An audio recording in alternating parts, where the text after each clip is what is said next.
You're watching PEGRI TV, Rhode Island's public access channel.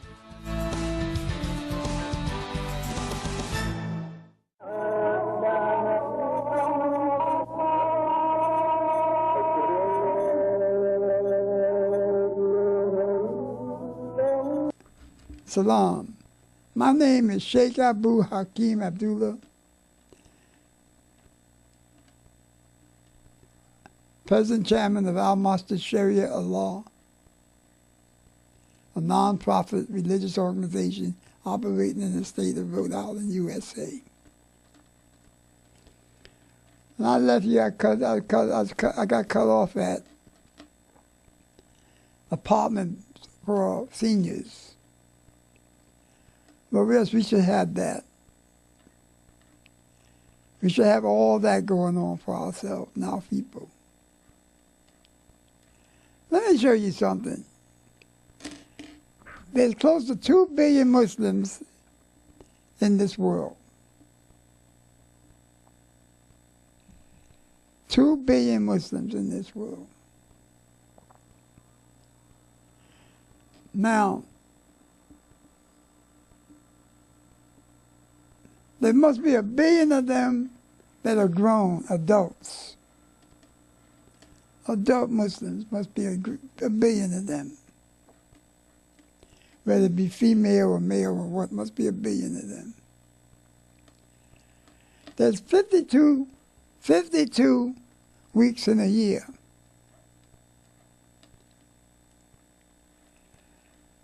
If each Muslim was to bring to their masjid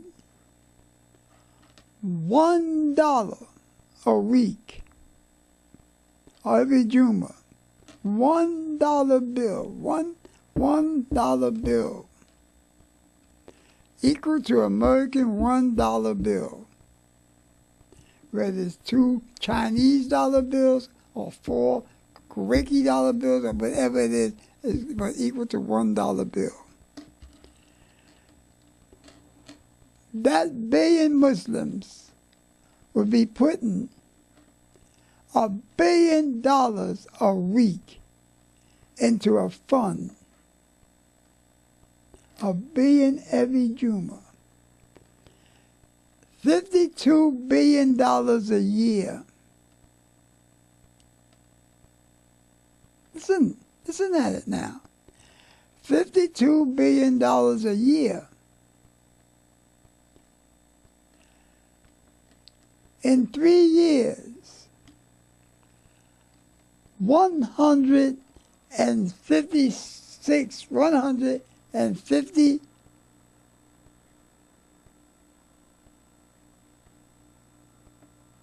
$156 billion a year can be put into a fund that will invest in things that will get money to come into this. With that kind of money, we can buy oil wells to do oil. We can make cars if we just make 5,000 a year. 5,000 a month, or maybe less than that. We can invest in that. We can invest in farming, which is going out of style now because nobody wants to farm.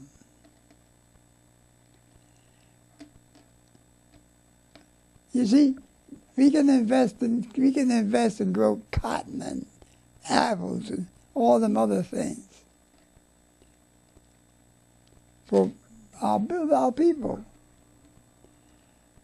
And get this money coming back into the investment, which would be, if it just doubled itself, and be $2 coming back in for every $1 spent. Now you got to double the amount. And each time you got that, you got another double the amount. Seriously, look at it. But what is happening is this. That billions of dollars are being divided among families, among a chosen few people.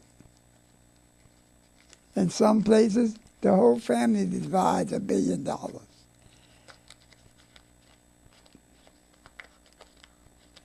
A brother died not too long ago. He was worth $65 billion in cash money. That's right. And he died. He passed away. I don't know where he went to. I don't know if he went to a law or where he went. I don't know where he went to. And I'm not going to say that he went to a law. I'm not going to say that. But anyway, he died, left this country, left this world, with $65 billion in cash money. $65 billion in cash money. Dig it.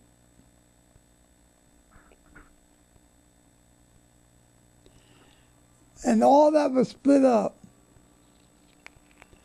among a family of people that's walking around with $1 billion in the bank, or each. $900 million for kids. All that kind of money in the bank. And then you took this $65 billion and cut it up and give it to his family. They didn't need it. They did not need that money. They did not need that money. Part of that money should have been donated to this fund I'm talking about. Because that fund could have got jobs, could have got ports built up to take ships, could have came to Rhode Island and opened up our docks and used the docks in the town of Rhode Island to deliver food throughout the United States, or make or produce food in this country and then ship it other places. That's right. This is exactly what I'm telling you. Produce food in this country and ship it to other places. That's what they could have done. Ships and stuff like that.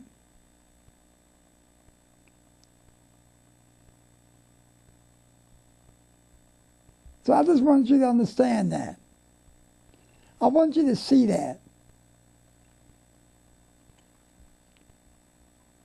We must employ our own people. We must feed our own people. We must clothe our own people. We must develop things for our own people.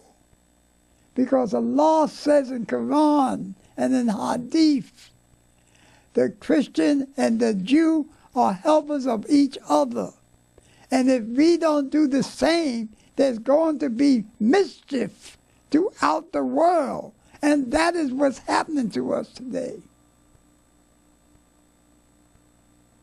That's exactly what's happening to us today. Mischief going throughout the world. People jumping in front of houses and stuff with dynamite on their chest. People riding in cars with dynamite in their car. People flying boats into other ships with dynamite in the front of the boat.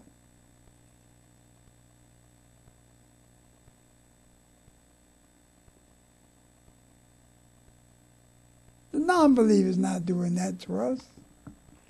We doing that to us. We the ones that's not doing for ourselves. Non-believer ain't got nobody taking our money from us and not opening up places for us to work. We doing that. The non-believer is not messing up our waters and stuff like that. We doing that.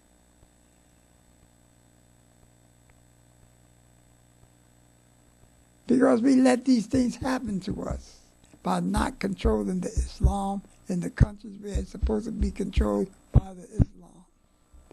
And producing the things that's supposed to be produced for the people that call themselves Muslims. There's no other. There's no answer. There's no excuse for that. There's no excuse for not providing jobs and stuff. Let me show you something. In France, the Muslim countries must spend $30–40 billion a year in France. And the biggest unemployment in France is the Muslim unemployed. And this is a place where they told they can't wear the kafayas and they can't wear the veils and they can't dress as Muslims and they don't want to go to school like that and they can't go to parliament like that and they don't want to come to stores like that and all this I don't, you don't.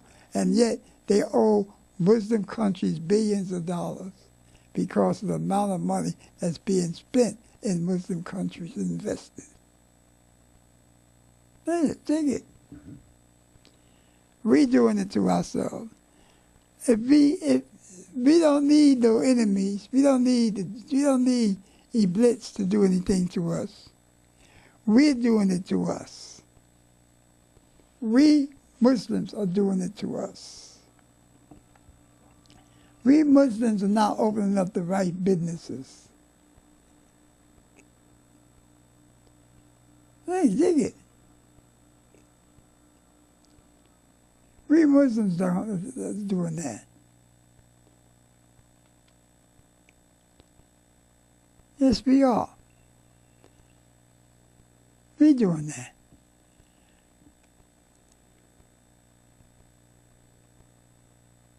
And we got to change that. We have to change that. Tomorrow, we have to change. Yesterday, we have to change it. How? We must re-educate ourselves to go back to the books. We must step backwards to go forward because we got so far out on the limb that we can't even take the chance of pruning the trees because we're on the limbs that need to be cut off.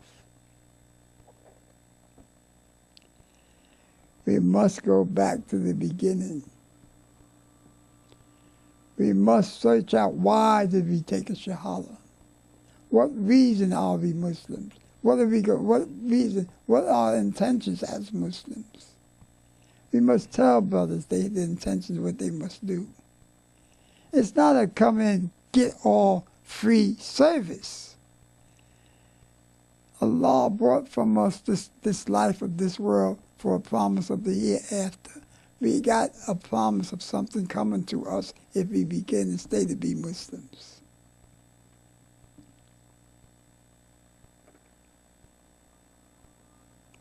So I'm telling you like I tell myself, we must go backwards to go forward. I'm not sick. I'm not mentally off balance. Believe me, I'm nowhere near that. I'm very, very up to date with what I must do and think. And you must listen to me.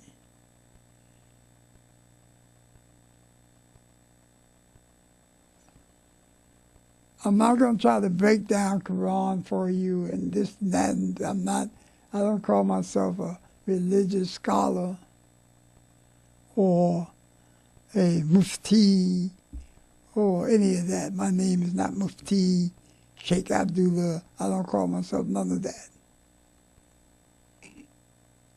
I was appointed imam behind a bunch of brothers appointed me imam. I got the Sheikh title because a bunch of brothers accept my age, my leadership, and pronounce me Sheikh so-and-so, so-and-so.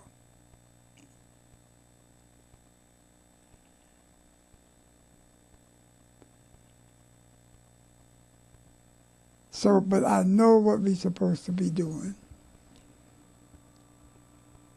I had a little small community in Brooklyn, New York, and it was working well. Money was coming into it. I had places where Muslim sisters and brothers could live. I had apartments that was empty. I had food that I could go in the basement and get canned food for them and other meats and stuff. They had meat. I had clothes from the tailor shops, brand new clothes. They can go down there and get a pair of pants or something for 50 cents a quarter. The reason I charged that much is because I had to pay the people to bring them and put them in the basement, and bring them out the basement and put them back in the basement. That's the reason I charged for it, not to pay not to do anything other than that. I had a meat wagon that was cooking meats and sandwiches out in the street that paid for part of the rent that I had to pay for the place, but there was no rent for the place, the majority of the places, because I didn't have to charge rent. It was given to me wholeheartedly, free, completely free of any bills, except the electric bill and the heat bill. All the bills didn't have any rent, any mortgage. I didn't have to pay a mortgage or rent. So I paid the electric bill and the rent and the heat bill and everything else. And the brothers could come in there and sleep. I had a place there where they can pray. I had a place there where they can come and look at movies and read books and other stuff. I had a block where I could seal the block and close the whole block up and make it a play street for the children of the neighborhood. I had water going up there, but they had sprinkler systems and all that. So I know that this can happen. This can really happen. I had a brother one time took my information, took my writing, took my ideas, and went into Mecca and to visit them in Mecca and come back with $1 million check. And didn't say nothing to me about what he did. But yet his wife let everybody know that he came back with $1 million check. And the brother used my papers and my ideas to show over there in place of his own, what he was going to do. And that's a fact. So I'm going to help you with this, and I've been trying to do this for some time. But in order to help somebody with anything, you must first find out what's wrong, and you must talk about what's wrong in order to straighten it out. You cannot go into a dentist and say, I've got a toothache, would you find my tooth that's hurting for me? Listen to that. Listen to what I just said to you. So you must show them that the tooth is hurting. So this is what we must do. We must first talk about the wrongs and the rights and get them all up on the table and then straighten them out by cutting them off the table, taking them off the tree. So I'm telling you to get your acts together now, because the time is coming that, we got people that's attacking Islam daily attacking Islam. It done got so bad now that Christians attacking us in Africa. In Nigeria, the Christians are killing the Muslims are killing the Christians. In Kenya, the same thing's going on. Muslims are killing the Christians, Christians are killing the Muslims.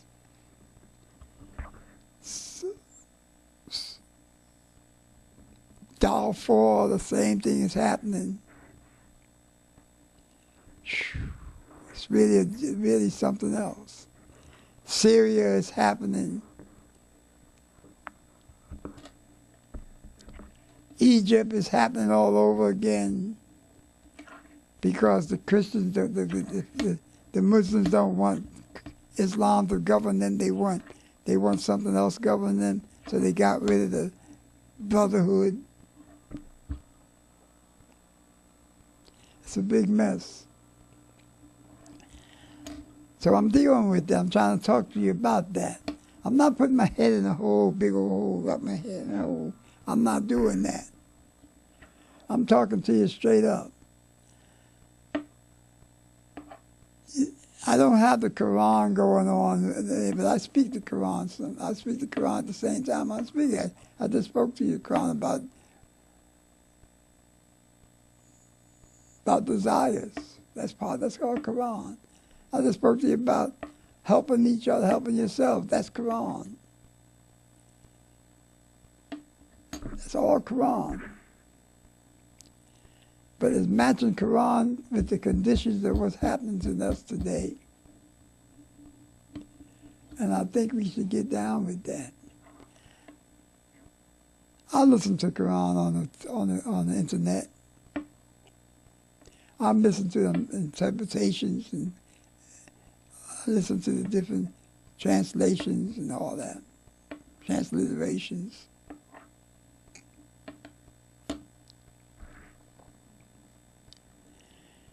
And there's a lot of things that they say that I don't accept.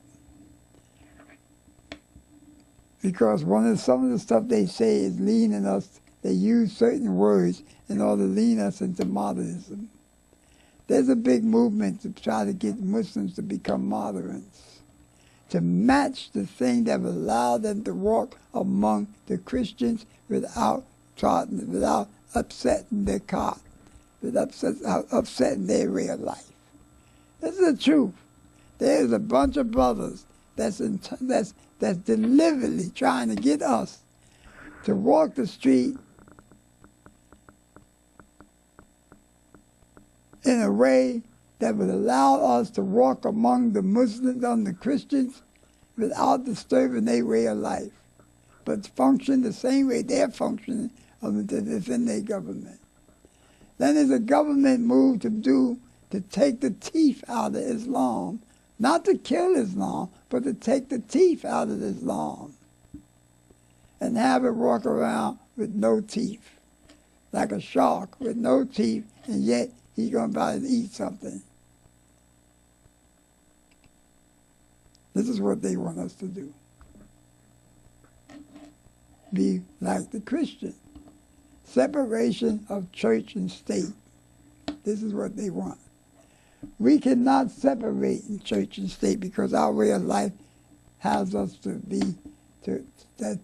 our way of life is not separate church and state. Both of them are one and the same. It's the truth. Islam is one and the same. Church and state mixed together to be one. Christianity is not.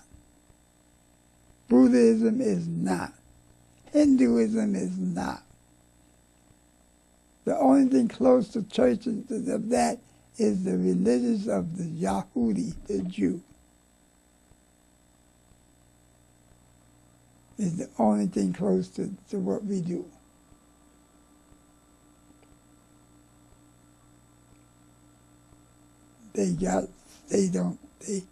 They have a state involvement in their way of life. And they done cut some of that out.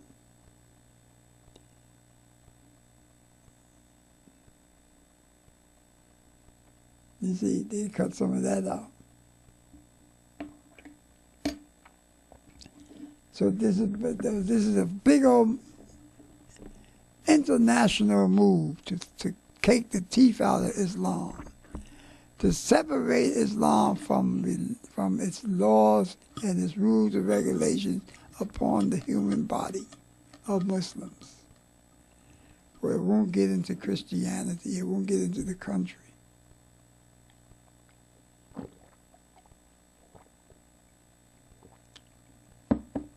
How many people in the United States?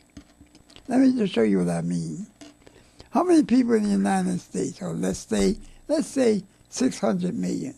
All right? Let's just say that. I don't think it's that many, but let's say that. 600 million people in the United States. The United States vote diplomatic on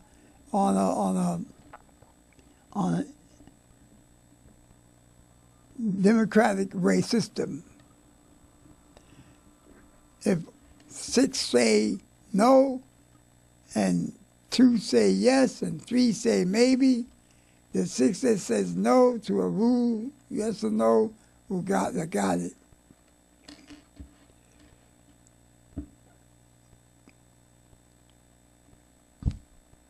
Now imagine if 600 million people in the United States and 400 million people become Muslims. Do you think the democratic system would last the way it is today, the way Islam is today? I don't think it would.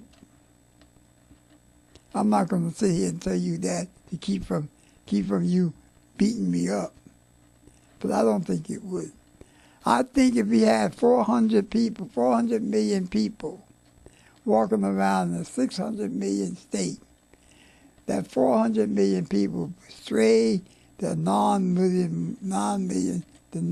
the 600 million people to become Muslims.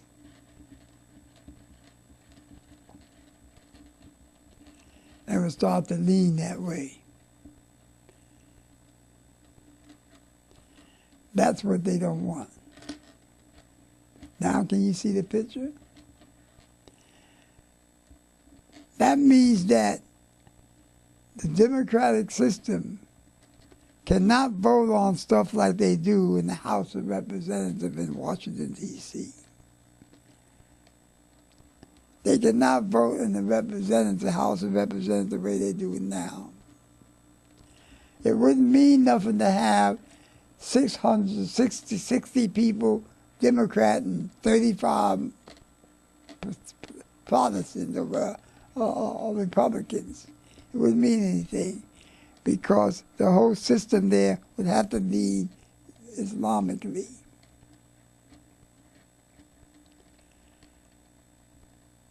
And go under the rules of Quran and Hadith. And they don't want that. So now you get the picture of what I'm talking about.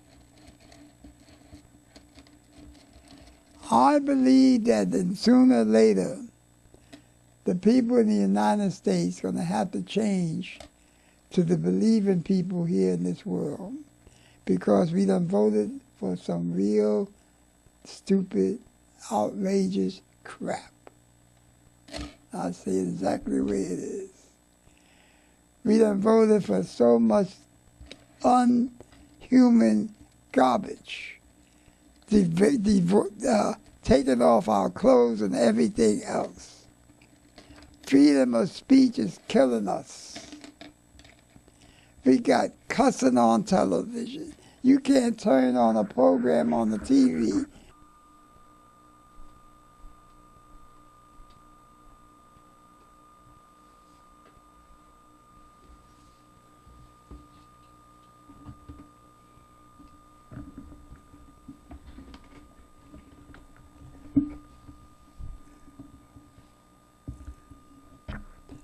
So, you're going to see a gap in the program because I had to change something.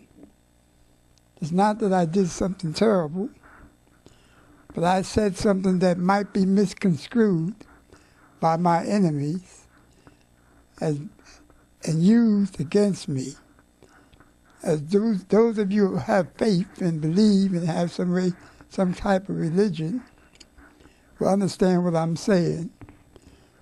That the people that are trying to get different things done in Islam, that I'm working against them, will misuse it.